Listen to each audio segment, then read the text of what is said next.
परिचय।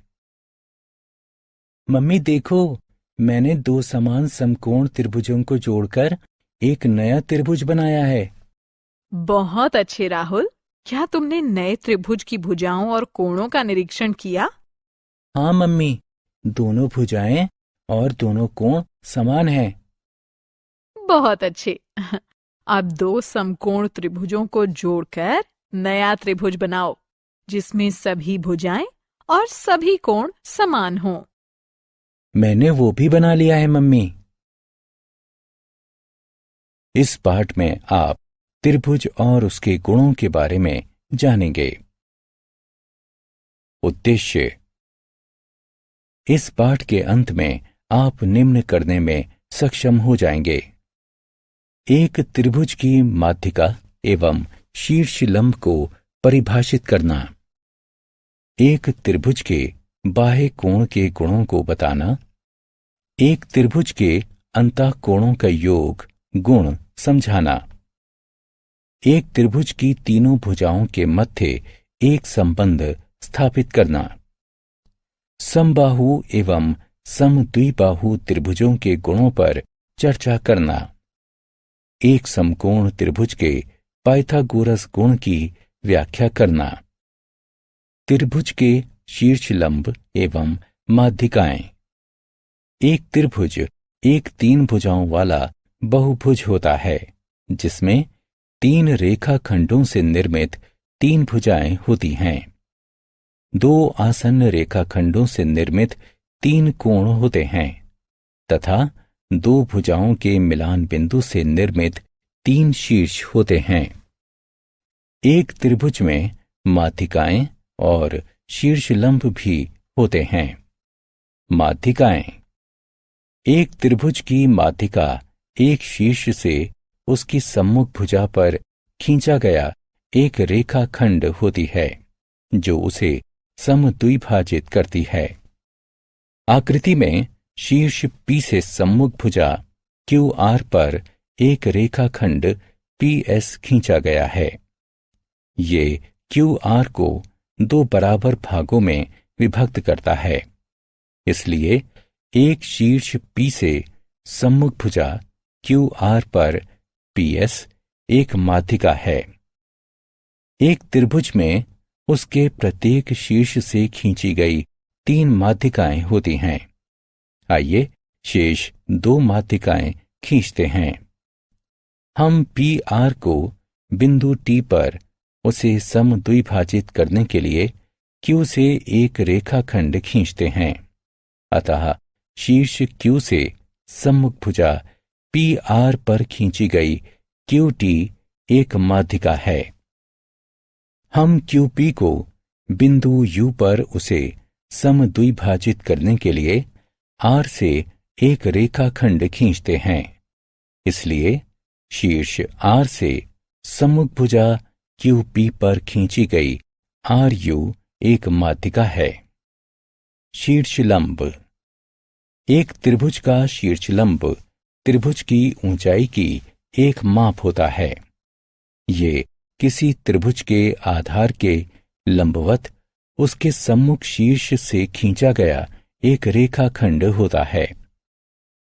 इस आकृति में शीर्ष P से आधार QR पर एक रेखाखंड PS लंबवत खींचा गया है। ये QR को समकोण पर प्रतिच्छेद करता है।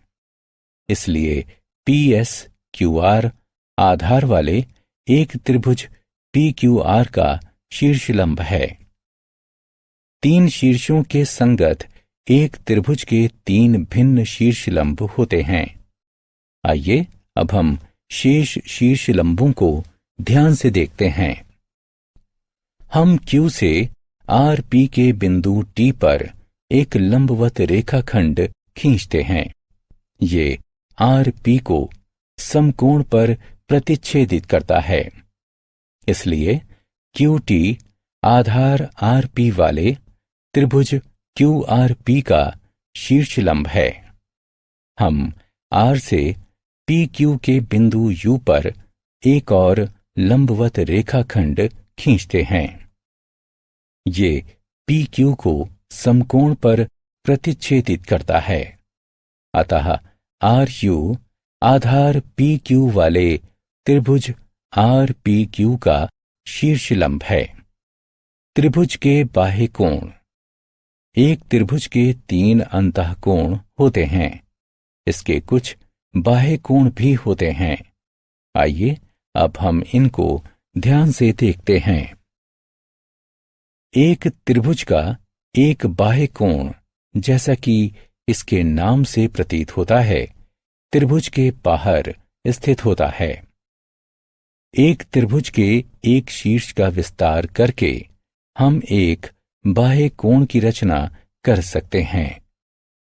3 शीर्षों के संगत एक त्रिभुज के 6 बाह्य कोण होते हैं। यदि हम त्रिभुज एफ डी ई के शीर्ष ई का विस्तार करते हैं, तब बाह्य कोण एफ ई जी की रचना होती है। इसी प्रकार जब हम शीर्ष डी तथा एफ का विस्तार करते हैं, तब बाह्य कोणों ई डी एच तथा डी एफ आई की रचना होती है। एक त्रिभुज के एक बाह्य कोण की माप इसके सम्मुख अंतःकोणों की मापों के योगफल के बराबर होती है। आकृति में कोण एफ ई जी की माप कोणों एफ डी ई तथा डी एफ ई के योगफल के बराबर है। आइए अब इसे सिद्ध करते हैं। हम एक बिंदु ई से एक रेखाखंड ई जे इस तरह खींचते हैं कि ई जे तथा डी एफ समानांतर हैं। यदि हम आई ई को एक तिर्यक रेखा मानते हैं जो समानांतर रेखाओं डी एफ तथा ई जे को प्रतिच्छेदित करती है, तब कोण 1 बराबर कोण 4 ये एकांतर कोण हैं। यदि हम डी जी को एक तिर्यक रेखा मानते हैं जो समानांतर रेखाओं डी एफ तथा ई जे को प्रतिच्छेदित करती हैं, तब कोण 2 बराबर कोण 5 है। ये संगत कोण है। चरण 1 और 2 से हमें प्राप्त होता है कि कोण 1 जमा कोण 2 बराबर कोण 4 जमा कोण 5 है।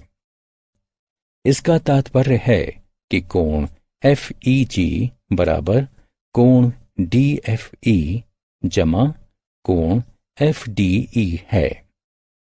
अतः एक त्रिभुज का बाह्य कोण आत्म मूल्यांकन। ध्यानपूर्वक प्रश्नों को पढ़िए एवं सही उत्तरों का चयन कीजिए। त्रिभुज के गुण। एक त्रिभुज के 3 कोण एवं 3 भुजाएं विशेष गुणों का प्रदर्शन करते हैं। कोणों के योग का गुण। भुजाओं की लंबाई के योगफल का गुण। आइए इनके बारे में एक एक करके जानें। कोणों के योग का गुण। एक त्रिभुज के कोणों के योग का गुण बताता है कि एक त्रिभुज के तीनों कोणों की मापों का योगफल 180 डिग्री होता है। आकृति में कोण ए जमा कोण बी जमा कोण सी बराबर 180 डिग्री है। आइए अब हम एक त्रिभुज के कोणों के योग के गुण को सिद्ध करते हैं।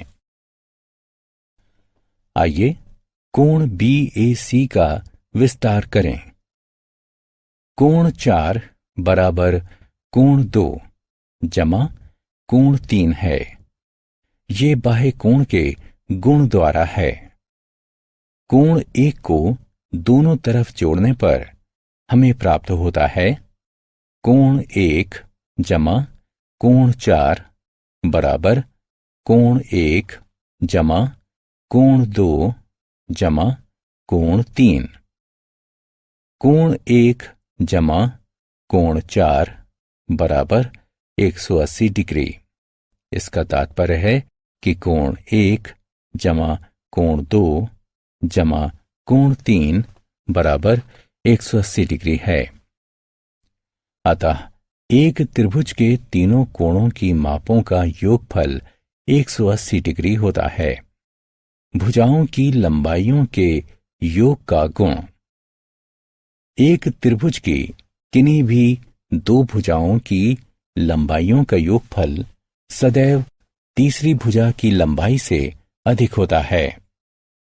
दूसरे शब्दों में, एक त्रिभुज की किन्हीं भी दो भुजाओं की लंबाइयों का अंतर सदैव तीसरी भुजा की लंबाई से कम होता है। तीन रेखा खंडों जिनकी लंबाई इस गुण को संतुष्ट नहीं करती है, उससे एक त्रिभुज नहीं बनाया जा सकता है। त्रिभुज LMN में LM 5 सेंटीमीटर लंबी है, MN 4 सेंटीमीटर लंबी है तथा NL 7 सेंटीमीटर लंबी है। आइए सर्वप्रथम दो भुजाओं की लंबाइयों के योग को देखते हैं। LM जमा MN बराबर 5 जमा 4 बराबर 9 सेंटीमीटर है, जो कि बड़ी है NL से, जो 7 सेंटीमीटर की है। MN जमा NL बराबर 4 जमा 7 बराबर 11 सेंटीमीटर है, जो कि बड़ी है LM से, जो 5 सेंटीमीटर की है। NL जमा LM बराबर 7 जमा 5 बराबर 12 सेंटीमीटर, जो कि बड़ी है MN से, जो 4 सेंटीमीटर की है। आइए सर्वप्रथम दो भुजाओं की लंबाइयों के मध्य अंतर को देखते हैं। LM घटा MN बराबर 5 घटा 4 बराबर 1 सेंटीमीटर है, जो कि छोटी है NL से, जो 7 सेंटीमीटर की है। NL घटा MN बराबर 7 घटा 4 बराबर 3 सेंटीमीटर है, जो कि छोटी है LM से, जो 5 सेंटीमीटर की है। NL घटा LM बराबर 7 घटा 5 बराबर 2 सेंटीमीटर है, जो कि छोटी है MN से, जो 4 सेंटीमीटर की है। त्रिभुज LMN भुजाओं की लंबाई के योगफल को संतुष्ट करता है। विशेष त्रिभुज। कुछ विशेष त्रिभुजों की भुजाओं और कोणों के कुछ विशेष गुण होते हैं। ये विशेष त्रिभुज इस प्रकार हैं: समबाहु त्रिभुज, समद्विबाहु त्रिभुज और समकोण। आइए इनके बारे में जानें। समबाहु त्रिभुज वह त्रिभुज होता है जिसकी तीनों भुजाएं एक दूसरे के बराबर होती हैं।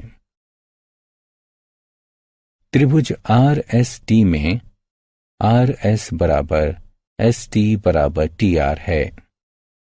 एक समबाहु त्रिभुज में तीनों कोणों की मापें भी समान होती हैं। त्रिभुज RST में कोण RST बराबर कोण STR बराबर कोण TRS है। अतः एक समबाहु त्रिभुज एक समकोणिक भी होता है।